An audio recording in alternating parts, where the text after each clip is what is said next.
Hi, Mike here with my next orienteering video. Today is the last race of the spring season with my club, New England Orienteering Club, and this time it's a score event, which means that there are a bunch of controls out in the woods and you just have to collect as many as you can within the time limit, which is 1 hour. And it's going to be a mass start, so that's a little different as well. So let's go and see how it goes. Here's the map with the controls on it. Usually what I do in one of my orienteering videos is show you the leg, give you a few seconds to decide what route you would take, and then I'll show you what I did and why. Then we'll take a look at the video. But this being a score event, I'm just going to leave this up here. You can take a look at it, and I will now show you what my thoughts were as I went around the course, and then we'll take a look at some of the video.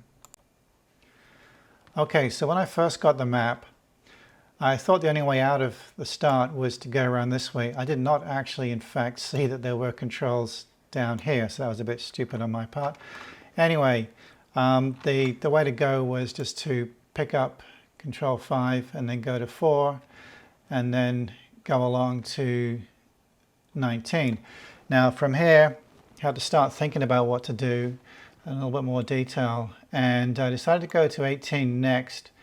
I was originally thinking of going on to 16 and 17, but I wasn't sure how I was going to handle these controls in the middle, thinking that I might not be able to get all the controls, but I should be able to get most of them. So what I decided to do instead was come down this way, pick up 20, 6, 15, and 14, and I could decide when I was around about this kind of point to see how I was doing with time, and whether it was worth going down the hill and then up to pick up 16 and 17, or whether I might lose too much time. By the time I got near 14, I was pretty clear that if I tried to go into 16 and 17, I was going to be way over the time limit. So from here, I went on to 12 and then 13, and then the plan was to do 11. This was not the actual route that I took here. Ignore the route. The red line is not actually what I did. It shows which controls I went between, but not the exact route. So when I came to 11, I could tell that I wasn't sure about 9 and 10.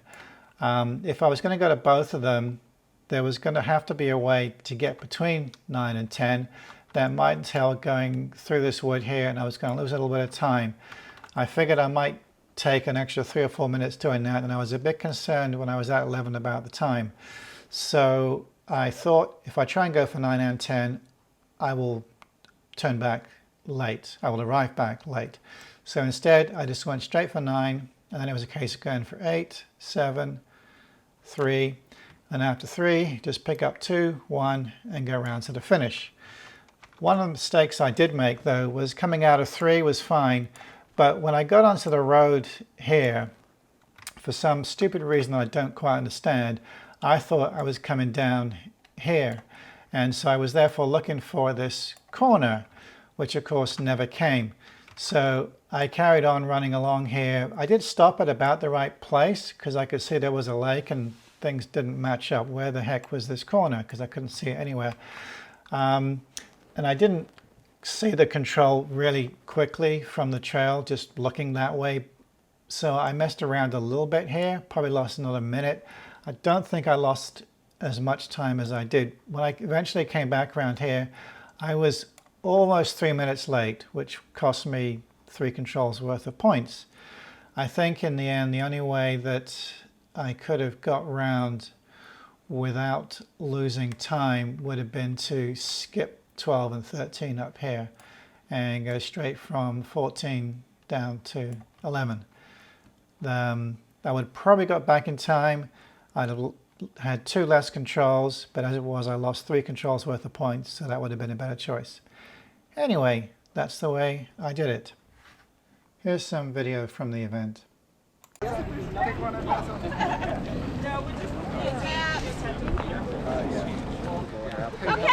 great. Welcome, everyone. Great turnout for Happy Father's Day for folks. Love to see you all here. Okay, we have Chevy. That is our course setter today. Thank you, Chevy, very much. You guys ready for your watches? This is a camel bell. You guys ready? Maury should have to wear it. I know what you do the camel bell. and then I'll hit the start. You shake it back and forth like a camel. Now. You're off!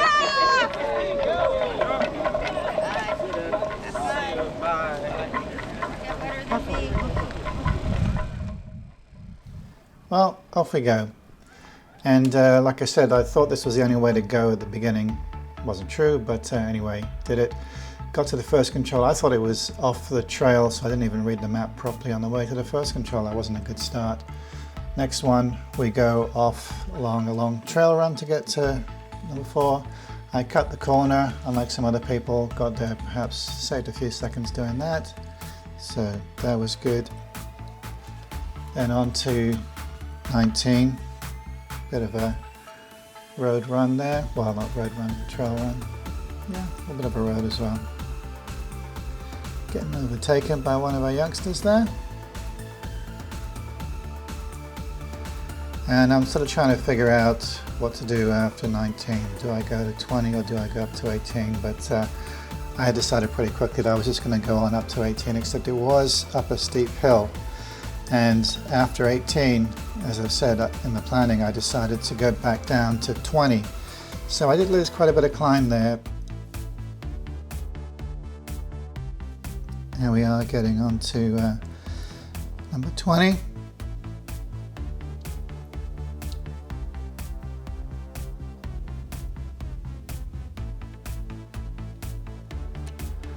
There's some more trail running to 6th control. A bit of a climb up some hills through the woods, more trails, and into 15. Wasn't quite sure about which trails to cut across going to 14. Did cut one corner, and then on and up into 14. And I had decided that I wasn't going to go to 16 and 17. Just go on to number 12 from there. And at this point, as I was going along the long trail run to number 12, I kept finding people coming at me the other direction. Wondered if I was going the wrong way. But I was going my way, which is what you do in a score event. Actually, that's what you do at any orienteering event. Here we are coming into 12, and I decided to go through the woods to 13. It seemed a better way to go. Although I did confuse myself a little bit when I got onto the trail, just for a couple of seconds. I didn't get quite as straight a route to 13 as I wanted to do, but there we go. And then down to 11. Coming at it from the other direction, I actually cut through the woods to try and cut the corner to 11, which was probably a mistake. I think I lost quite a bit of time there. Here we are going up to number 10. And then 8 was annoyingly just down a hill and turn around and go straight back up it again.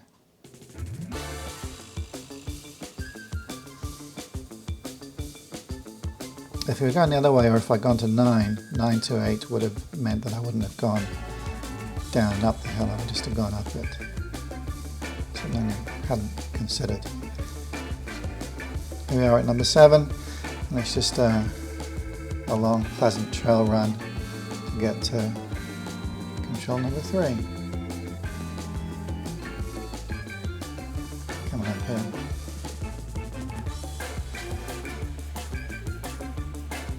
And then comes my mistake on the road, where I thought I was going the wrong way. Well, not quite the wrong way, but I thought I was at a part of the road where I wasn't at, so here I am slowing down. I was a bit confused, probably lost, I don't know, maybe 45 seconds or so. Getting overtaken by another one of our youngsters. And it was all fine from here. Got into control number 2. And at this point I realized I'm probably not going to make it in time, even if I go as fast as I can. And round to control 1, and it was clear to me that I was going to be a bit late. Didn't matter how hard I was going to run, I was not going to make it in time. So I knew I was going to miss out on some points. that meant that I just looked at my watch. You lose 1 control's worth of points for every minute late. So once I realized I missed the second minute, it didn't matter where I came within that 60-second window. So I slowed down a little bit near the end, not too much, because you don't want to walk at the finish. You give people the impression that you're completely zonked out. There we go, finished. So I really enjoyed that. It was a pretty wet run through the woods because it had been soaking the day before, although it was mostly dry during the race. So thanks to New England Orienteering Club for putting on the event, especially to Xavier Fredera for organizing it. And I will just point out that you will have seen that most of the controls, well, all the controls are very near a trail rather than being in the center of the woods, and that was a restriction the landowners had put on us. But it was a great event, really enjoyed it, and look forward to the next score road.